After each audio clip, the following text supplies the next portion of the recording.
Hi, everyone. Nice to see you all again, and welcome to the Passive House Accelerator's Global Passive House Happy Hour in episode number 71. Thanks for joining us. I'm Prudence Ferreira. I'm a senior member of the Carbon Neutral Design Group at BR Plus A Consulting Engineers and lead their Passive House team. And I just want to welcome everyone. We're an inclusive gathering. If you've been coming for all 71 episodes, we love you. If you're just joining either live or watching the videos, we are so happy to have you with us to learn about building science, zero energy, zero carbon, passive house, electrification, and how in the heck we're going to retrofit our built environment to reduce GHG emissions. So tonight we have a very special episode, which includes the work of some really bright young people who have competed several times in the US Solar Decathlon. And I'd like to invite you all to join me in opening the show with a toast to welcome them and to celebrate the creativity of youth. May we all find ways to keep that in our lives, no matter our age. Cheers. Here, cheers. Cheers. Cheers. Cheers. All right. Not done mute. No worries. All right, so let's get settled in. The show is going to be packed with goodness as usual. We're going to hear from not just one, but 3 student teams from the University of Arizona, which all won prizes in the Solar Decathlon. But first, over to Zach. Yeah, and I'm going to be quick here. I'm here to introduce Dylan Eunbee, who is spearheading a new initiative around a Discord server for Passive House Accelerator. So this is the reason for this is we're looking for new ways to create community and open forums for communication. So Dylan, are you ready to take it away? Yeah, I'm all good. Let me just share my Fantastic. screen real quick. Okay, let me know if you can't see it. I believe you should be able to, perhaps. We can see it. Okay, cool. So we're going to be starting a Discord server.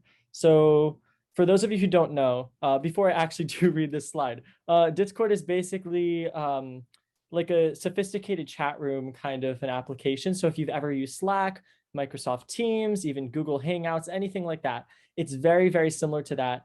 But in my opinion, better, which is why we're going to be hopefully using it. So to kind of get into the server, I'll upload all the links in chat after this, by the way. But you're going to go to discord.com and make your account first, just because it's going to save you a lot of time later. And then you're going to click the link that I posted in the chat, and that should bring you right to our server, where you can kind of just chat and talk to everybody. So basically, the reason why we're doing this is because we want to kind of make an easy way for people to kind of communicate within the building science community, especially amongst groups like students, just to be a little more specific, because there are a lot of students that have been in this kind of, I guess, community. And we haven't really had a good way to kind of reach out to one another and reach out to educators who want to help to promote Passive House. So this is going to be a great way for students and already practicing members of the community to kind of get around and to kind of talk to one another. So you're going to first get into this rules area. Please do read the rules. I spent time working on them because we want everyone to have a good time. And unless we have that foundation, can't really get much done.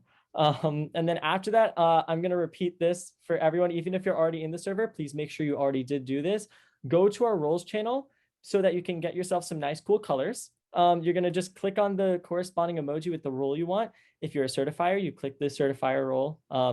If you're an educator, you click the green circle, etc. So you just click the corresponding thing just so that you can, get yourself some roles so that you don't have like a gray username in the Discord server.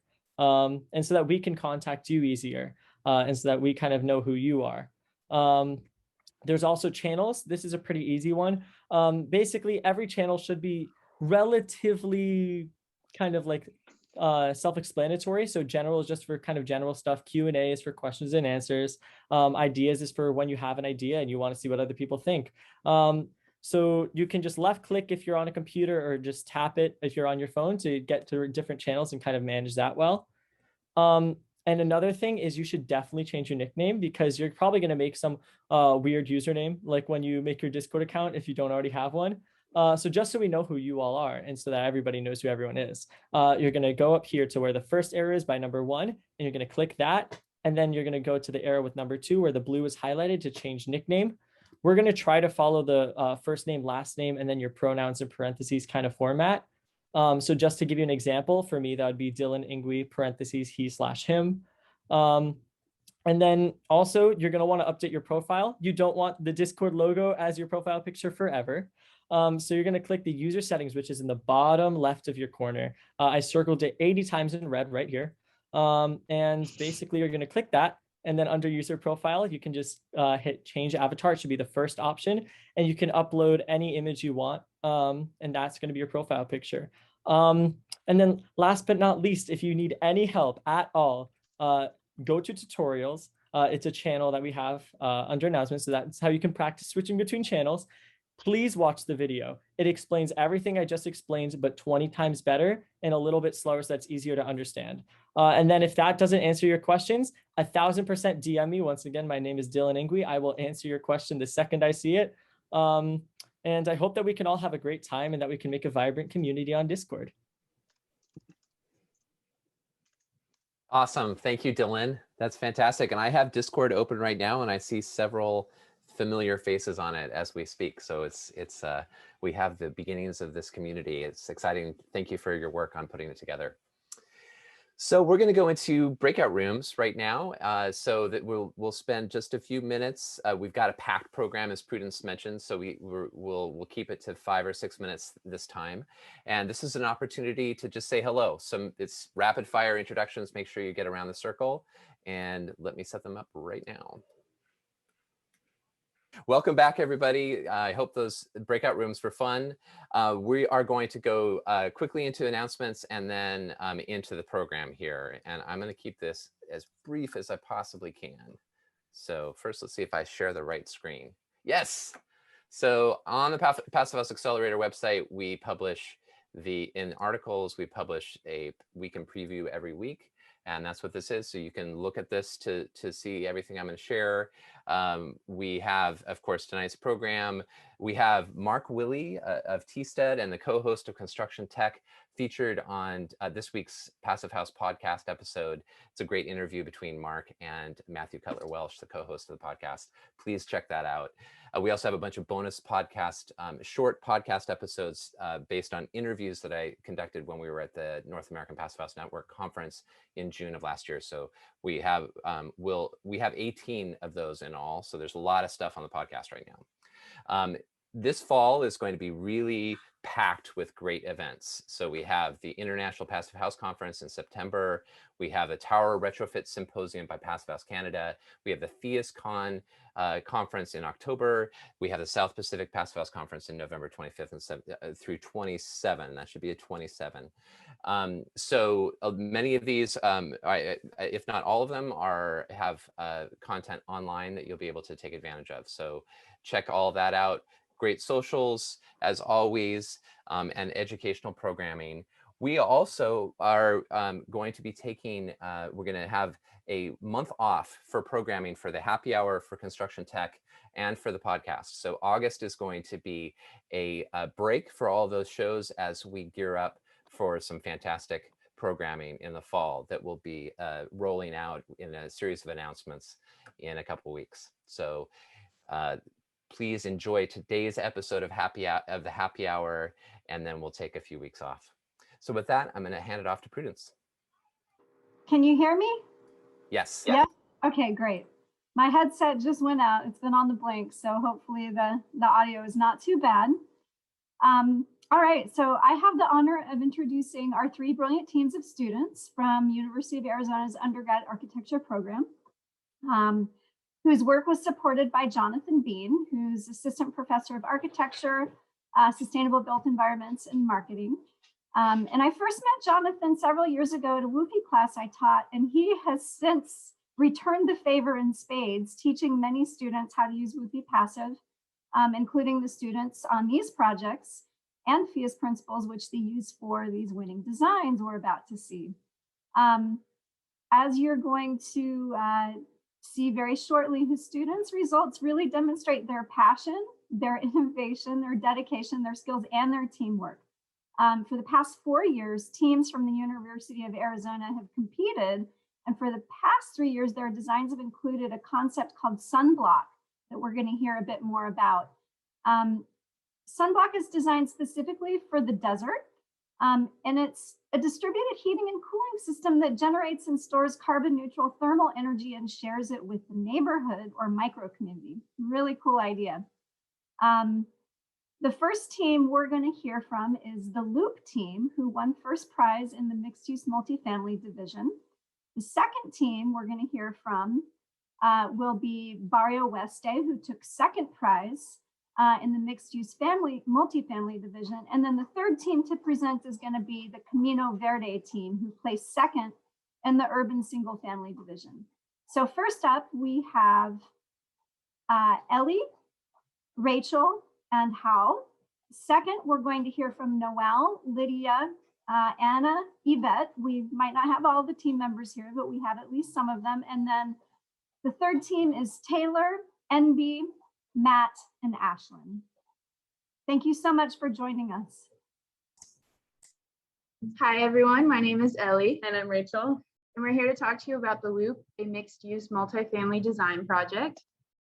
The Loop is an integral part of the sunblock system, which takes advantage of the existing city superblocks.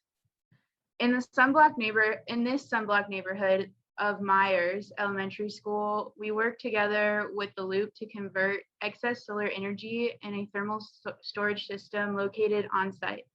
Thermal energy is then used to distribute hot and chilled water to the surrounding single-family neighborhood. Many of you will recognize this as the duck curve. Solar panels installed on homes rarely have a way to store energy. So now in the middle of the day, all that excess energy is overloading our grid. And this energy is then unavailable in the evening when people need it most. This is especially true in the sunny Tucson, Arizona. This is why it is imperative that we turn to energy storage solutions and small grid systems like sunblock. The Loop itself was designed with a systems thinking mindset where we examined how feedback loops play a role in sustainability. On the left is the current unsustainable growth pattern of suburban sprawl, which leads to social isolation and climate change.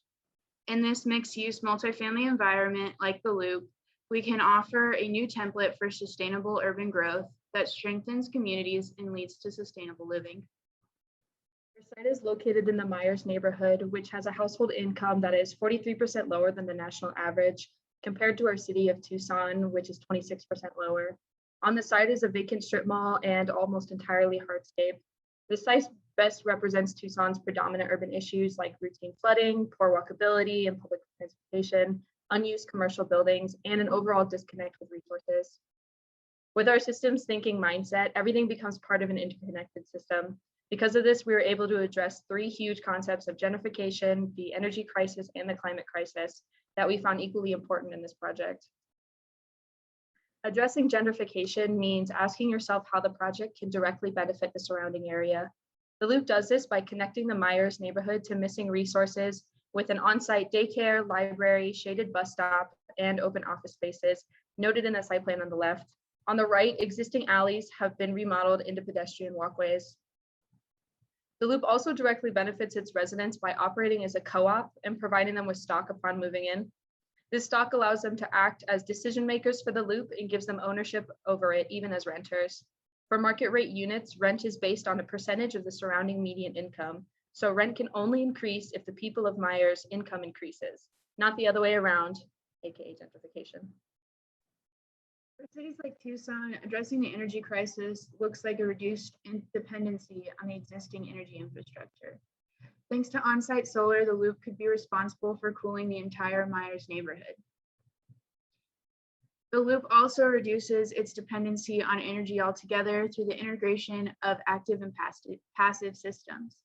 Both the retrofit and the new building encourage natural ventilation with solar chimneys that help cool the new building on the left. These strategies work together with landscaping and active systems to cool and create microclimates. Because of failing infrastructure, it is important to be prepared for blackouts. Thanks to our commitment to designing the FIAS 2018 plus standards, during the hottest week of the year, the loop will remain survivable for almost 3 days in the event of a blackout. Before the retrofit, the existing building would be unlivable by the end of the first day. We also include communication systems through our app and an on-site chiller plant run by on-site solar for emergencies such as prolonged blackouts. Finally, we asked ourselves how to address the global climate crisis. Like many urban centers, Tucson is prone to cyclical and worsening flooding, with environments made up of so much hardscape that rainwater turns into rivers instead of soaking into the ground. Through the use of natural xeriscaping and bioswales, rainwater becomes a healthy part of the loop system rather than something destructive. When we were asked to design a resilient building, what came to mind was one that could survive projections for climate change in the near future. To test this, we ran a weather file that resembled Tucson's climate projections for 2080 and found that our building will still be operating at current passive house standards. Another kind of global crisis emerged near the end of this competition. COVID has had people asking all kinds of questions about the safety and standards of the built environment, which is a great thing. We decided to evaluate our building in a pandemic situation without changing it, and found yet again that efficient buildings have a natural advantage and are the secret to preparing for an unsure future. Healthier buildings mean healthier inhabitants. Their air quality is better, access to outdoors is better, and even the close proximity to resources would be an advantage during a shelter-in-place scenario.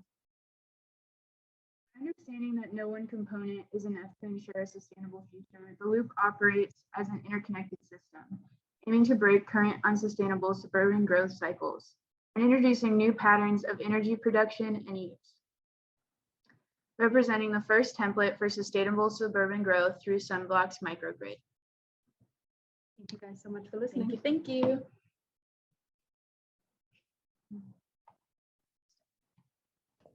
Okay, I think now Lydia and I will hop in. Lydia, I am going to assume you're ready. First of all, thank you all for being here and listening. Just let me know if you can't see or hear well. So our project is called Barrio Oeste, and we took second place in the mixed-use multifamily housing division in the 2021 Solar Decathlon. This was our fabulous project team. So the site zoning allows for medium density residential and mixed use development with an incentive to build at high density in the spirit of urban growth. Our team has prioritized incorporating biophilic design principles, maximizing renewable energy resources, building for the future, and increasing equity in the community by sourcing local materials, labor, and city partners. The design is sensitive to Tucson's hot, dry climate, uses economy of scale to offset costs, and focuses on the user. So Barrio Oeste engages Barrio Sin Nombre, which is a forgotten neighborhood just to the west, by providing a community garden and guided access to the central plaza.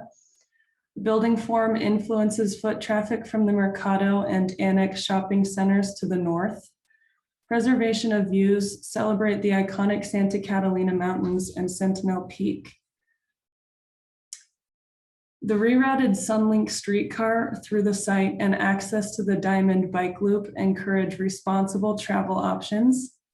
Barrio is not only a place to call home, but also a gathering place meant to bring the Menlo Park community together right at the site where Tucson was born. Menlo Park has one of the lowest median household incomes in Pima County. Barrio Oeste is 50% affordable rental units and 50% market rate rental units. The rental units target young professionals, single parents, and multi-generational families looking for affordable housing options within Menlo Park and near downtown. So under a high carbon emission scenario, Tucson's climate in 2080 will feel most like today's climate in Hermosillo, Mexico. A dynamic energy model with Hermosillo's climate information shows how Barrio Oeste meets all of the FIAS 2021 passive house requirements in 2080. Climate change exposes the vulnerability of the power grid. The power outage disaster simulation for Barrio demonstrates the temperature does not exceed 86 degrees Fahrenheit until the 5th day. That is the hottest week of the year in Tucson. Barrio utilizes a stucco and lime plaster as the external rain control layer, vapor retarders as air and vapor control layers, and wood fiber insulation as thermal control layer. Our team knew from the beginning of the design process that wood structure would be the most beneficial. By quantity, 59% of Barrio's structural envelope is made of wood-based products.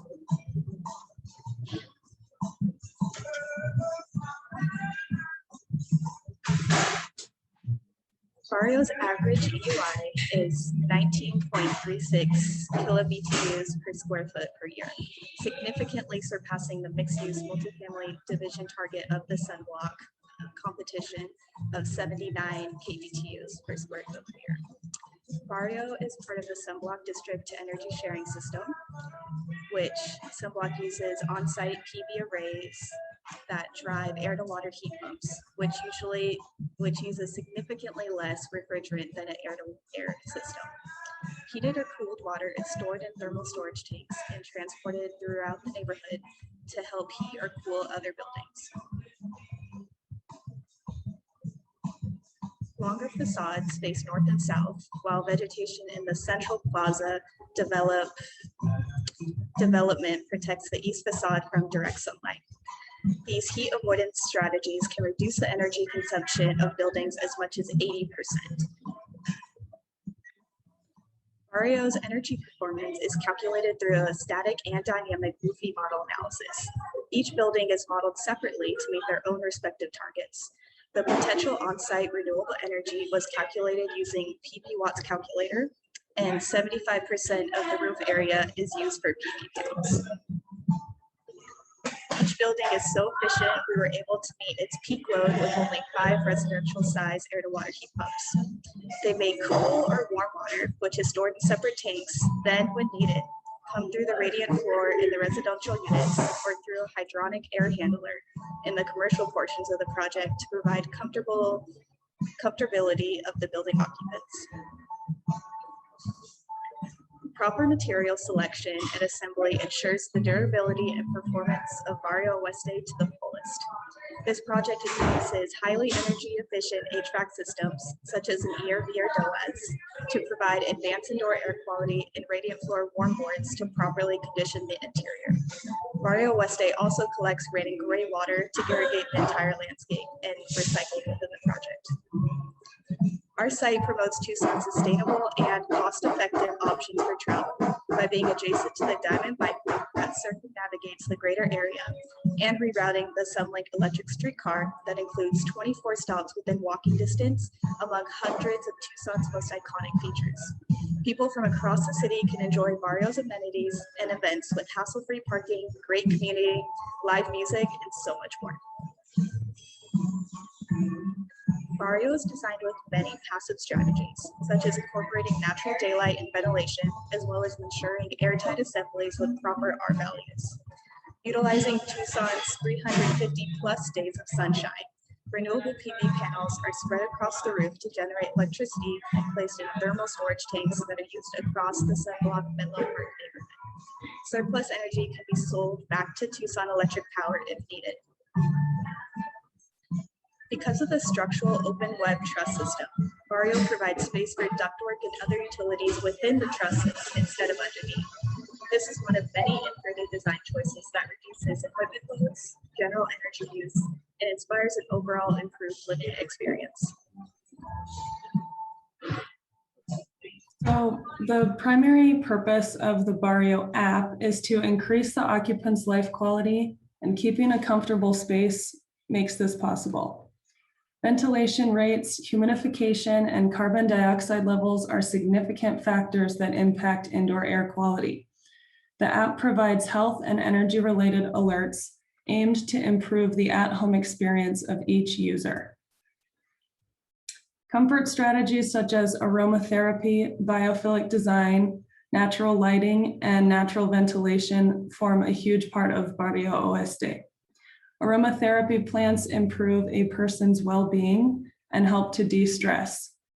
Biophilic design helps to also to improve the user's well-being, productivity, and creativity.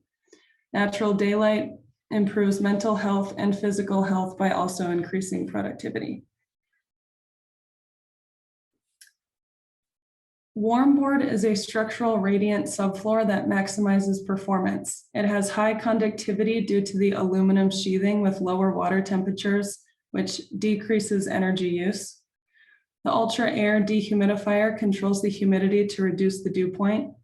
Due to the use of radiant cooling, it is critical to keep the interior surfaces above the dew point temperature to avoid condensation. Through solar chimney design, the residents will be able to open up their windows to allow natural air to cool down the units. Thank you so much from Team Barrio. All right, great work, Barrio team. Before I start, I just want to recognize my teammates that couldn't be here today. Eunbee Kang, Ashlyn Bonner, Matt Schur, and the man himself, Jonathan Bean. Our project is Camino Verde. It is a series of ADUs, accessory dwelling units, organized along a greenway in Tucson, Arizona.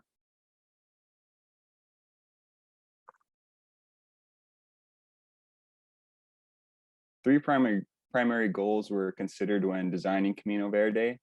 Our first goal was to design homes that reflect the desert building tradition in the Southwest, taking inspiration from buildings that were designed before the invention of air conditioning helps us think about dwelling using passive strategies for comfort. Our second goal was make a low carbon and zero energy building. It was vital that using low impact materials and rejecting fossil fuels for our energy needs. Our third goal was to deconcentrate poverty with affordable housing in the Menlo Park neighborhood by making quality homes for people who need it the most. And these three goals translated directly into the 9 project highlights. And each of these highlights guided us in achieving our design goals for the Camino Verde. Just want to start by showing some perspective views of Camino Verde from the neighborhood.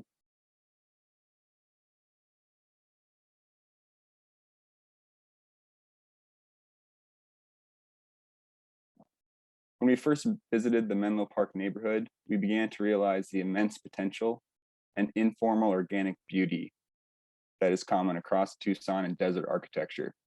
We drove up and down the alley system after a rare and brief snowstorm. We saw the incredible diversity of backyards that housed anything from sheds to gardens to the occasional personal junkyard. Snow in Tucson rarely sticks, and we were able to see the potential flood risk as we drove through the alleys and our vision for the project began. The alleys and backyards of the neighborhood offered the perfect opportunity for a new, informal, but connected alley system that could weave the neighborhood together through the rare but powerful events of rain in Tucson. By vegetating these alley systems, backyards could become a new prime real estate and offer a more well-rounded community. We also thought about how the simple cutting of slits into existing sidewalk retention areas could greatly increase water retention and local plant life on main streets of the neighborhood. By defining our site, we began to think about how the architecture of our now defined accessory dwelling units could come about.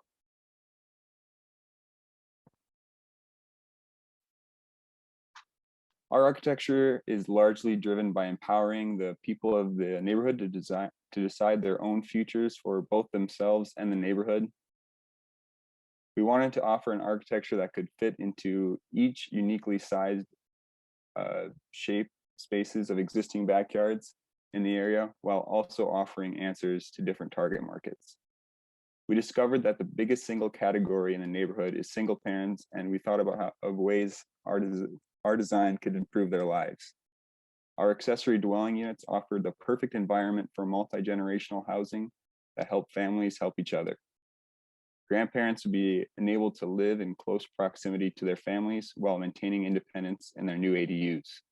At the same time, the ADUs could offer small but efficient homes to anyone else looking for an evolving and new way to enjoy Tucson, or for owners looking for community-driven ways to additional income. As seen here, we developed 3 floor plans that each cater to differing needs, but are connected in that the larger Catalina and Santa Rita both stem from the smallest Rincon ADU.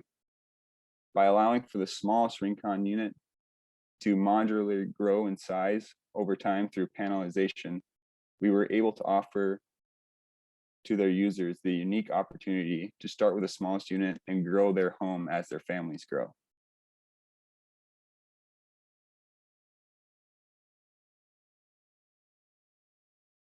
The majority of today's buildings are made of highly energy-intensive materials.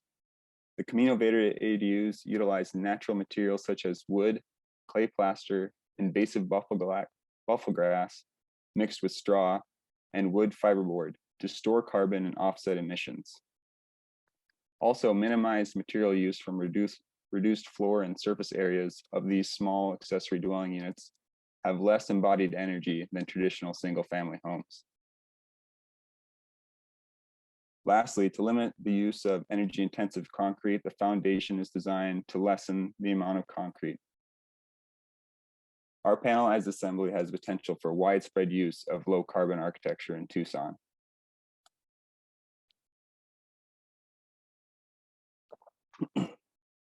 To achieve our zero energy goals for this competition, we applied the sunblock energy loop concept with our high-performance building assembly.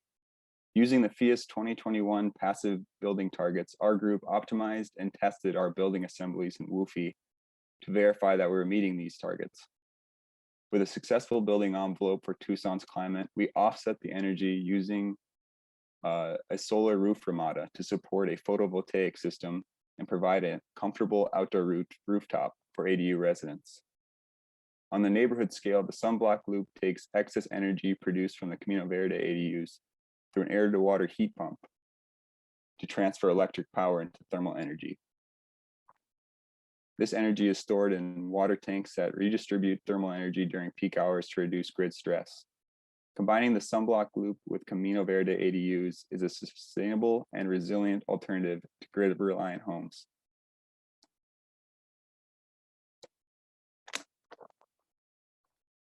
In an effort to reduce construction costs and increase affordability for lower income people, the ADUs will use panelized construction methods. The panels will be constructed off-site in a factory on the Barrio Oeste site that we just heard from, located in the Menlo Park neighborhood. This factory will be solar powered, reducing the carbon emissions from the prefabrication construction process. Prefabrication allows for the panels to be adjusted and customized to the ADU sizes and for the user's needs. And it also allows for workers and machines to be specialized in certain tasks, which helps increase production and reduce costs.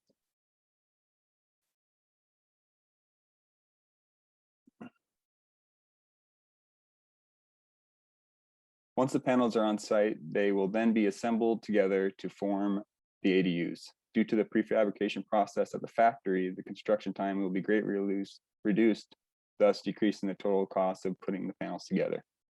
The buffalo grass insulation layer with the panels will help to incentivize a market for buffalo grass collection and get rid of the invasive plant from Tucson, which tends to perpetuate the spread of fires. Before concluding, let's take a closer look at the ADUs, the residents, and their liveliness along the Greenway.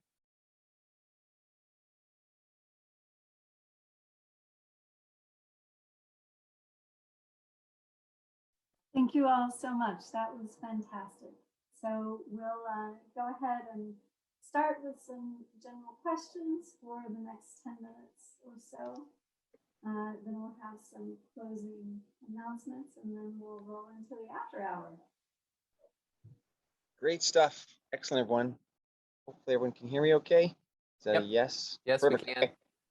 Sorry guys, remote and nothing like having some technical difficulties. Rachel and Ellie, I think you guys had posted the last slide for Patricia, but do you want to just come on and just pop that slide up one last time? Of course, sure. You can see it. Here So she I know is. Patricia sometimes has issues with her mic, so at least that she can double check that again. I mean, I think everyone's mentioned it too. Just the renderings that all three groups have done is just super inspiring. And again, I think we're all of us are looking pretty happy with the students' work these days. It's pretty good. And again, I appreciate Dan wanting to hire one of you right now. So if you guys are looking for work, reach out to Dan. And if there's anyone else that's looking to hire one of these students, grab them now before they're gone, because I'm sure they're going to go quick. Perfect. Thank you, Ellie and Rachel. I saw Rashan had a comment for Lydia, and maybe I'll just ask a question for him. What was the music, Lydia, that was in the background? Some people liked it, some people didn't. Thanks, Sean. I'm pretty sure it was Bill Withers Use Me. It was great. I enjoyed it. I wasn't making fun of you. I think you did a great job. But yeah. No, again, it brought up other comments of just how we all missed university life and how things work. So great stuff there. And Taylor, I got a couple questions for you. One is, can you describe that phase change material? I think you might have, just as I had some technical problems, but can you talk to us about that product and what you've learned about it and how it can help out your wall assembly? Yeah, that was an interesting study for us. We were really interested in this phase change material for the capability to store energy, like a lot like you probably read about with thermal mass walls in Arizona, rammed earth walls. Kind of incorporating that into like a layer of a wall assembly made a lot of sense for us, especially when we were using this buffalo grass hay insulation. But it ended up through testing through Woofy, we used it in our assembly, and because we had so much insulation, it really wasn't doing much for us because of that thick layer of buffalo grass. So we ended up leaving it out of our final building assembly, but it was a really big part of kind of growing this project. Very cool. And then the other one too, just because we see it sometimes, you talked about termite barrier at the bottom. Was that just again, a product that you need to put in, or did you actually specify one? And can you just describe that particular product? Because sometimes it's an interesting detail. Right, we had a specific product on here. We also had a termite flashing as well on the exterior. See, I don't know if I have the exact barrier we used. I'd have to go back into our file. Yeah, but again, it's great. These are the details that really make for durable and resistant assembly. So great detail. And I think Enrique had a question. So Enrique, come back on and go ahead and ask your question. Thanks, Taylor. Thank you. It's a question for Ellie and Rachel. You were talking about thermal storage of chilled or hot water. Could you elaborate a little bit on that? Well, how do you do that, and how does it work? Right, so the sunblock system is, so we have a PV array on site, and during midday when we are producing the most amount of energy, we are either heating or cooling water, which we store in tanks underground, and then that heated or cooled water is piped around the neighborhood through existing easements that are then actually turned into bike lanes. And those are piped to each individual house for heating and cooling. People can rely on that localized system rather than like the city water system, and then they rely less on the city electric system. It hugely reduces air conditioning energy use. So the storage tank is an underground tank with insulation and all that, or how do you? Yeah, theoretically it'd be an underground tank. We don't necessarily think we need insulation in Tucson. Our ground temperatures don't fluctuate that much. So, right. Very interesting. Thank you. So what's the heat sink for the heat pump? I assume you're driving the hot away from the cold. How do you keep the average temperature where you want it, right? Because it's going to drift in a direction. Or did you get that far?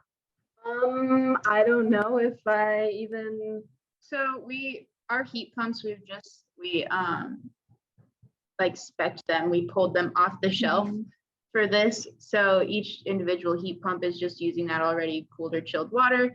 And other than just picking which heat pump we thought would be most efficient, we did not get into that amount of specification. No, great stuff. Got 2 questions, Alana, and then we'll go to Jonathan Bean. Alana, you had a question? Yeah, just great projects. Just a general question. What happens next? Do you get to build these? What's the next step? Oops, someone's on mute, whoever's trying to speak. Right, so we got to present these for Solar Decathlon, and we competed against international teams. All of us placed. And now we just try and show them to as many people as possible, trying to like get these ideas out there. We personally think this is a super viable option for Tucson. So like as two people who are likely to return to Tucson and do work here, I think it's just important that we like keep it at the forefront of people's minds that like this is a solution. Yeah, and if I could add, and looks like I might say the same thing that Taylor's about to say, but I think with the mixed use, like larger density projects is kind of just more of an idea and maybe like a guide for where Tucson could go in the future. But as for the ADUs, I know that Tucson is really trying to like write a code for ADUs because I don't think that they exist yet really in the city code, or at least there's very little writing about them. So I'll let Taylor jump in on that. Yeah, it's actually interesting. And if you go into these little neighborhoods, you'll see some informal ADUs popping around in these backyards. So it's already happening. And there's a big push in the city to have these ADUs. And the last, after our competition, we had a short presentation with the city, and we actually passed off some of our graphics to the city to use as examples for like what this could look like in Tucson and how it could make a difference in the city. So hopefully maybe something in the future gets brought up about these ADUs and there's actually a push to have something exist like this. Yeah, you have to find somebody, some developer or somebody who might be interested in this to carry it forward somehow. Or to Right. do Yeah, we a had demonstration building. a conversation with the land trust as well. That was another idea we had, and we're still working on it for sure. Excellent. Thanks, Alana. And we'll move over to the Jonathan Bean, and then we've got Scott Stewart and Eric Schweeb before we get to Zach. So over to you, Jonathan. Oh, sure. So I think that Zach actually sent me a question in the chat asking what the key takeaways were from the team's work. So yeah. I'll try to speak to that. And I think that I may have a dog in the background that's about to go bananas. So if I mute myself suddenly, that's why. I think that one thing that I'm not sure that any of these students mentioned, but they all started these projects in January, like the middle of January, and then they presented them in April. So one of the things that I've really been struck by every year when I teach this is how much, well, I'm always struck by how hard students will work, and how quickly they're able to learn when they're sort of asked to look at something in a different way, and given a lot of latitude and freedom. So I haven't defined many dimensions of these projects, like not even the neighborhood that we're working in. I've offered some choices, and then the students sort of pick where we're working in town and what kinds of projects they're going to work on. So I think that one of the things I've learned a lot is to trust the students and let them run. And generally speaking, they run in the right direction and go much further than you think is possible. And so I think that's a good thing for us to remember, sort of as a field and as a profession, is like we need to give people kind of a little bit more latitude and freedom to explore and think. That's like maybe the big like quasi-spiritual answer to the question. I think the other aspect is, you know, somebody posted in the chat, you know, an idea is so good it will be ignored by city, county, and state governments alike. I think that one of the other things that's been really instructive is just how much work it takes to get ideas sort of out of your head onto a piece of paper, which is most of what architecture school is about, and a lot of what architectural labor is about out in the profession, out in the field. And it's a whole other thing to actually go out and make change. So I'm always really impressed and inspired by people in our broader community. I'm thinking of people like Chris Benedict, for example, who've gone out and changed the code, because starting to get an inkling of what it takes to do that is really it's really humbling. And I also think it suggests a different level of attention and focus, both for our students and for our broader profession. Like, you know, is it really, I'm going to say something, it's a little, I haven't really thought through what I'm about to say, but like, is it really critical that everybody needs to know exactly how to draw a wall detail or exactly how to run an energy model? Or should we be thinking about like how to engage with policy and code as maybe more important than these things that we've been focusing on so far? We clearly still need to know how to do the energy model and draw the wall detail, because we don't want buildings to fall down and we want things to perform well. But maybe bringing that on as an additional layer of focus and making some friends out there in the urban planning community to sort of to see what we could do alongside. I think that would be good. That's what I've learned. So. Thanks, Thank John. you. Zach, just because of timing, I'm sorry, I can't see the clock. Why don't we go over to sponsors, if you're ready? Okay, yeah, I am. I was just inspired to grab this poem that I just read from All the Things We Can Save, but I don't have time to go grab it. So maybe I'll do that after I do the sponsors. I'd love to share a poem because it just feels like, and it's short, it's not a long poem.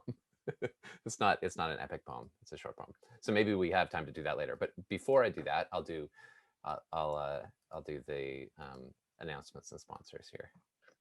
So thank you so much. This is another great happy hour, and it's, I think, a really appropriate way to close the season before we take our little break. And everything we do at the Accelerator comes thanks to these fine organizations, the sponsors who are mission aligned and have been providing us sustaining support to make the Accelerator happen. So thank you to our founding sponsors, 475 High Performance Building Supply, Baxt Eunbee Architects, Glavel Foam Glass Gravel, Minotaur All-in-One HVAC and Dehumidification Units, Mitsubishi Electric Train HVAC US, Partel, RDH Building Science, Rockwell North America, StoCorp, and Zola Windows. Thanks to our champion sponsor, SIGA, and to our stakeholder partner, NYSERDA, the New York State Energy Research and Development Authority. Thanks also to our patron sponsors, Aero Barrier, BR+A Consulting Engineers, Brennan Air Tightness and Insulation, Inotech Windows and Doors, Sanderson Sustainable Design, and US Engineered Wood, T-Stud.